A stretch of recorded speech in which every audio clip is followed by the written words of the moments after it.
Bismillah, walhamdulillah, wassalatu wassalamu ala rasulillah wa ala alihi wa ashabihi wa man tabi'ahum bi ihsanin ila yaumil wa ba'd. Ikhwatal iman, rahimani wa rahimakumullah.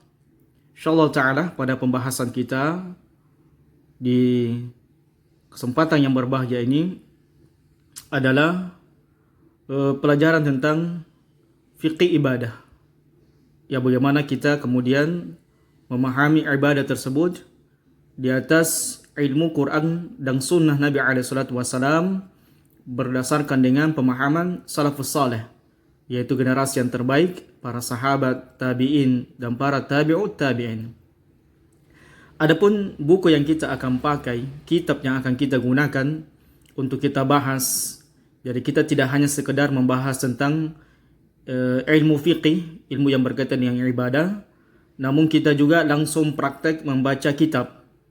Jadi memang program ini kita gunakan dengan yang tadinya kita menggunakan program ngaburib, ngaji bareng pakai kitab. Cuma karena ada masukan, karena tidak tepat ngaburib, panjangnya itu ngaji bareng pakai kitab itu tidak cocok, tidak sesuai.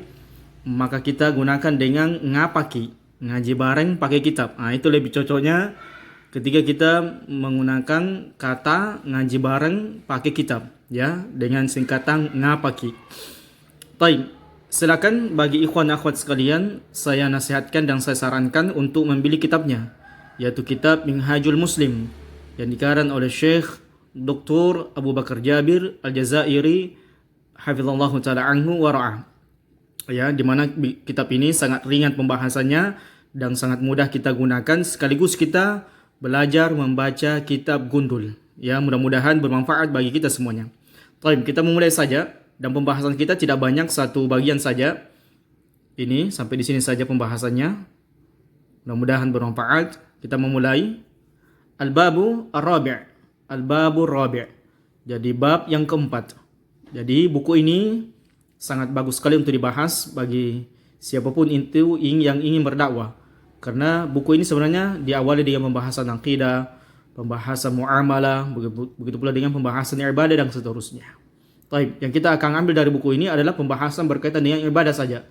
Karena sangat ringan bahasanya dan sangat mudah untuk kita pahami dan dipelajari bagi orang yang baru mempelajari berkaitan dengan ibadah kepada Allah Subhanahu wa taala. Al-Babu Ar-Rabi'u. Bab yang keempat, Ar-Rabi' yang keempat. Fil ibadat, ya, pembahasan tentang ibadah seputar ibadah kepada Allah Subhanahu wa taala. Baik, al-faslul awal, pembahasan atau penjelasan yang pertama, al-faslu al-awwal, kelas yang pertama, pembahasan yang pertama, fit thaharah, yaitu pembahasan berkaitan dengan at-thaharah, atau bersuci. Ya, penting memang kita bahas tentang fikih ibadah. Jadi di samping kita mempelajari tauhid, juga harus mempelajari fikih ibadah. Bagaimana beribadah kepada Allah Subhanahu wa taala di atas ilmu Quran dan sunnah ala fahmi salafil ummah. Bukan kita belajar atau melakukan ibadah di atas prasangka, di atas mencontek orang lain karena dia mungkin seorang kiai, haji dan sebagainya, padahal ibadah yang dia lakukan tidak ada contohnya dari Nabi alaihi salatu wasallam. Baik, di dalam pembahasan ini, dalam berkaitan dengan at-thaharah, di sini disebutkan oleh pengarang wa fihi thalathu mawad. Wa fihi, dalam pembahasan ini, thalathu mawad, 3 mawad. Ada 3 poin, ya. Ada 3 maddah. Ada 3 pembahasan atau poin yang akan dibahas. Al-madatul ula, adapun poin yang pertama, al-madatul ula, poin yang pertama fi hukmi taharah, yaitu berkaitan dengan hukum at-taharah, hukmi at-taharah, hukum taharah, wa bayaniha, begitu pula dengan dan penjelasannya, wa dan bayaniha, penjelasan, ha ini kembali kepada kata at-taharah itu sendiri. Taib, yang pertama di sini hukmuha, hukum taharah. Taib, kata Syekh Abu Bakar Al-Jabir Al-Jazairi rahimahullah, at-taharatu wajibatun bil kitabi was sunnah. Perhatikan, at-taharah, bersuci, wajib bil kitabi, berdasarkan kitab yaitu Quran dan sunnah. Maksudnya adalah berdasarkan dalil Quran maupun sunnah, was sunnah. Qala ta'ala. Jadi kita sudah bahas kemarin, jadi makna qala itu dan afwan. Qala itu berkata. Tapi kalau disandarkan kepada Allah, maka terjemahannya adalah firman. Kalau qala disandarkan kepada Nabi, maka Nabi sallallahu alaihi wasallam bersabda. Kalau qala disandarkan kepada manusia, maka dikatakan perkataan manusia. Qala ta'ala. Allah Subhanahu wa taala berfirman, "Wa in kuntum junuban fattahharu." Wa in, dan apabila. Ini adalah ditegaskan, ya, penegasan harfu taukid. Wa in, dan apabila kuntum, kalian berada junuban, dalam keadaan junub, ya, mandi junub, apakah karena menggauli istri atau mimpi basah atau afwan onani, sebuah dosa. Namun kalau kalian junub, fattahharu, maka bersucilah kalian. Ini perintah, dan bahwasanya perintah itu yufidul wujub, al-amru yufidul wujub. Usul fiqihnya adalah kalau ada perintah di dalam Quran maupun sunnah, maka dilihat seberapa kuat perintah tersebut. Kalau dia perintahnya kuat, maka al-amru yufidul wujub. Perintah tersebut umumnya melahirkan sebuah hukum, yaitu hukumnya wajib. Surah Al-Maidah ayat yang ke-6. Wa qala, dan firman-Nya Allah Subhanahu wa taala, azza wa jalla, azza yang agung, wa jalla yang dan mulia. Azza yang agung, ya, yang agung, wa jalla dan yang mulia. Wa thiyabaka fatahhir, wa dan thiyaba, pakaianmu, kamu ya Muhammad, fatahhir, maka bersihkanlah. Wa thiyabaka fatahhir, maka dan pakaianmu bersihkanlah, sucikanlah dari hal-hal yang berbau najis. Ini perintah sebenarnya menjaga penampilan, bau badan, bau baju, pakaian. Maka Islam senantiasa mengajarkan kepada umat agar seorang muslim itu terlihat rapi, bersih, indah, wangi.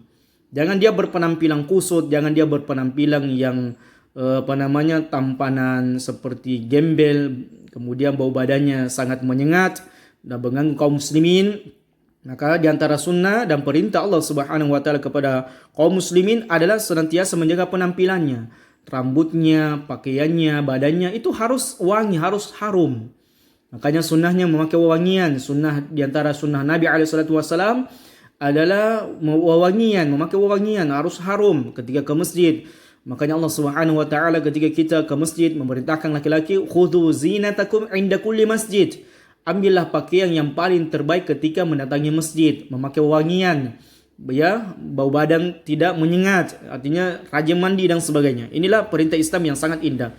Makanya Islam itu memerintahkan kebersihan dan saling menekankan yang namanya bersih. Maka tidak usah diragukan lagi agama kita berkaitan dengan menjaga kebersihan. Al-Mudaththir ayat yang keempat. Wa qala subhana, dan firman Allah Subhana yang maha suci. Innallaha yuhibbut tawwabin wa yuhibbul mutatahhirin. Innallaha, sesungguhnya Allah, inna harfu taukid, Allah yuhibbu, mencintai, at-tawwabina, orang-orang yang senantiasa bertaubat.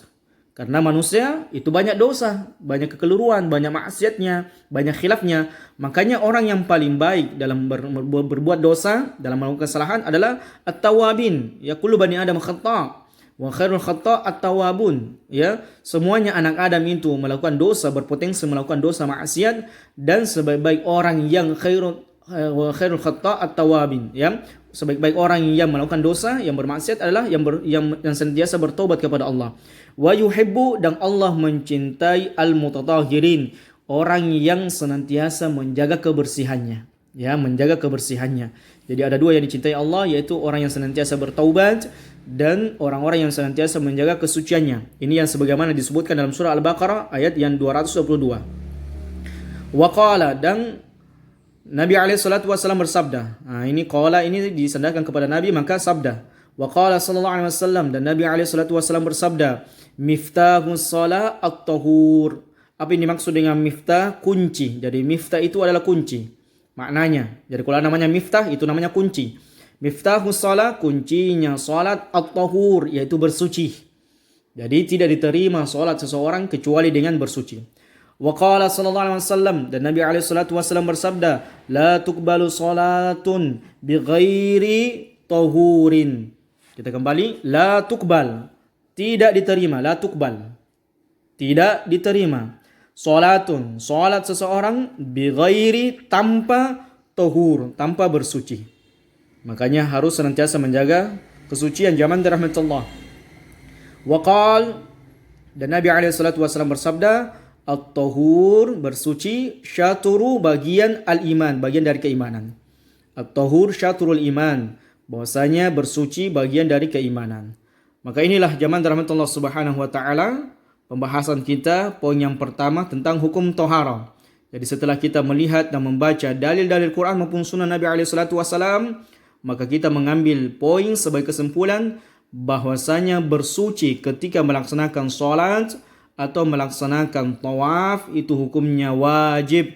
Tidak bisa tidak, karena dia adalah merupakan syarat sahnya solat, yaitu bersuci kepada Allah Subhanahu wa taala.